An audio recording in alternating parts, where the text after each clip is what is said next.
Саламатсыздар балалар. Biz бүгүнкү сабагыбызда заттардын тасымалдануу деген тараудун бултук курттардын, улуулардын, буун аяктылардын және омурткалардын жүрөгү және кан тамырларынын курулушунун кызмети тууралуу билесиздер.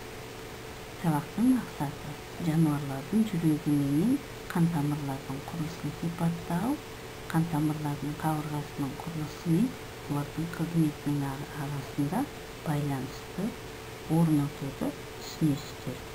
Бирок осы такырттарга байланыштуу бизде 7-сыныпта алган акпараттарыбызды унутпай эсибизде сактап отурабыз. Кан тамырлар жүйөсүнүн түрлөрү ашык, сыйык деп 2 топко бөлүнөт.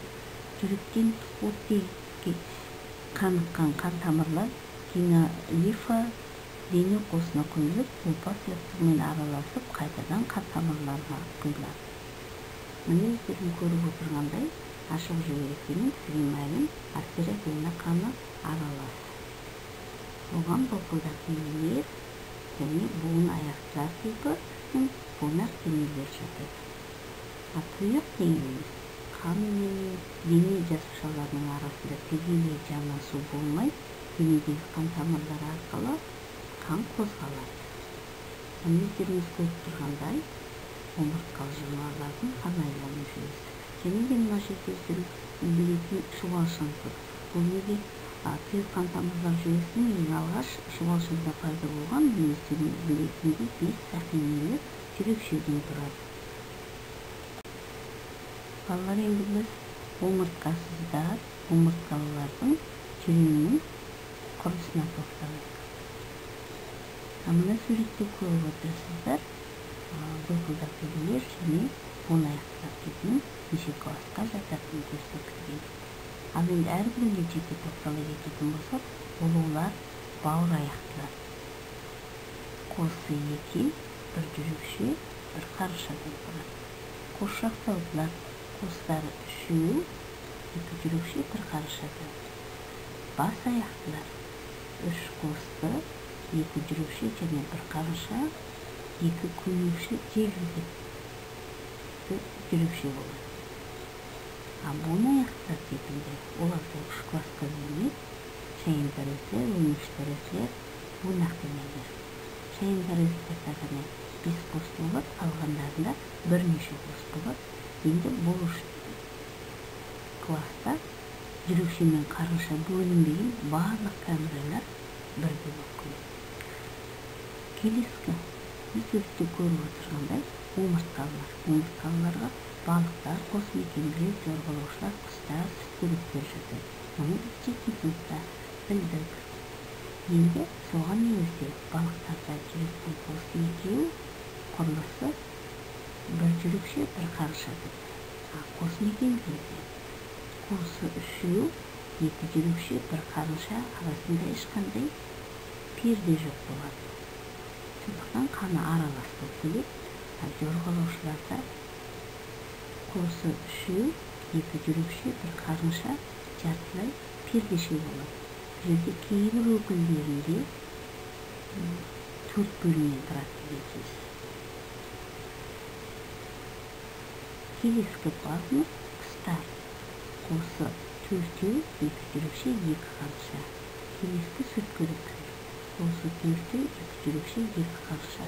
Сүткүрүктөрдүн эң жогорку дарежеси адамда болот. Сондуктан кан айлануу жүйөсү жүрөгүбүз 4 кооз экенин баардыгыбыз билебиз. Мына жерде көрүп отургандай ар бир омурткалык жаныбарлардын кан айлануу жүйөсүнүн сызма нускасы көрсөтүлүп тур.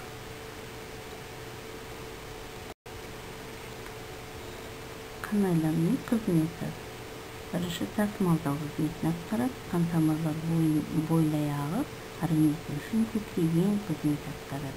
Ол оттек жасушаларға тасып, көмірқышқыл газын тыныс алу жүйелеріне жеткізеді. Екінші, термотроптилу организмдегі жылуды таратады.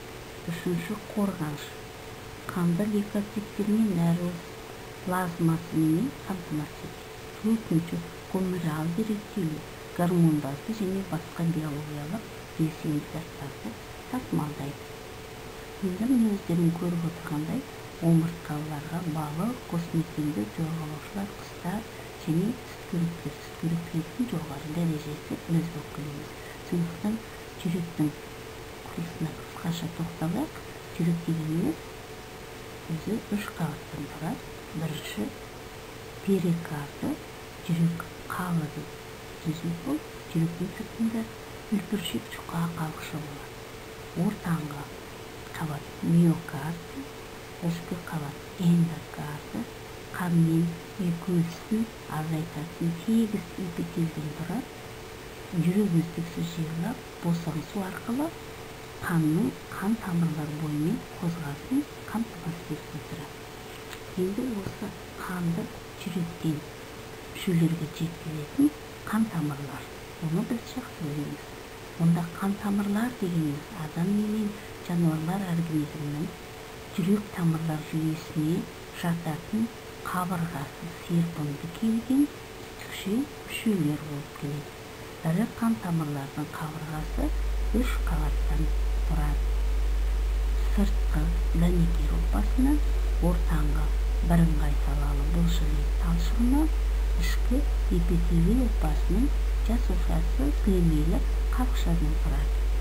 Мына суретте бейнеленген өздеріңіз көріп отырсыздар, тамырдың ішкі құрылысы.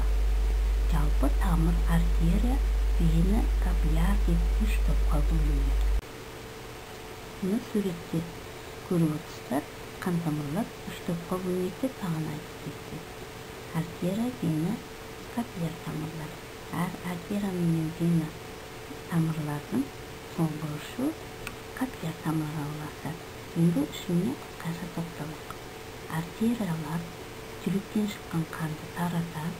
Қан қысымы жоғары болады бұл жерде, себебі жүректен бірінші таптап қан шығады. Олар 3 қабаттан тұрады. Берік тамырлар бірыңғай салалы бұлшықет табаты жақсы жетілген ең ірі артериямен тамыры қозға аорта деп атаймыз. Екінші веналар, қанды денеден жүрекке айдайтын қан тамырлар қабырғасы 3 қабаттан тұрады. Қанның венадан жүрекке қарай қозғалуының 3 түрлі себебі бар. Бірінші, кеуде қуысында өкпе қысымы төмен болады. Екінші, қан қабылшылықтың жиырылуы. Үшінші, қанның кері ағу кедергі жасайтын қақпақшалардың болуы. Қан венамен бір бағытта жүрекке қарай қозғалады.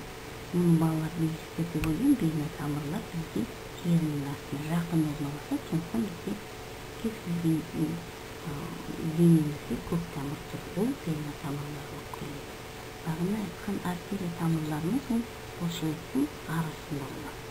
Капилляр тамырлар зат алмасуы мен газ алмасуын қамтамасыз ететін ең жіңішке қан тамырлар барлық мүшелерді капилляр тор қаптап жатып, қабырғасы өте жұқа және эпителий ұлпасының бір қабатты жасушаларынан тұрады.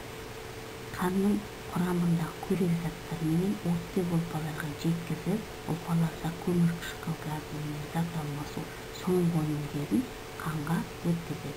Капиллярлардың жұқа қабырғалары арқылы қанның сұйық бөлігі плазма араласып, жасуша аралық сұйықтықтарға айналады. Капиллярлар артерия мен веналарды байланыстырады. Барлық мүшелердің капиллярларында газ алмасу жүріп, өкпе вена қаны артерия қанға айналады, қан өте баяу қозғалады. Енді осы қан тамырлар жүйесіне байланысты ақпараттарды оқулықтағы берілген ақпараттармен толықтыра отырып оқимыз балалар. Және бүгінгі сабағымыз осымен аяқталды. Сау болыңыздар.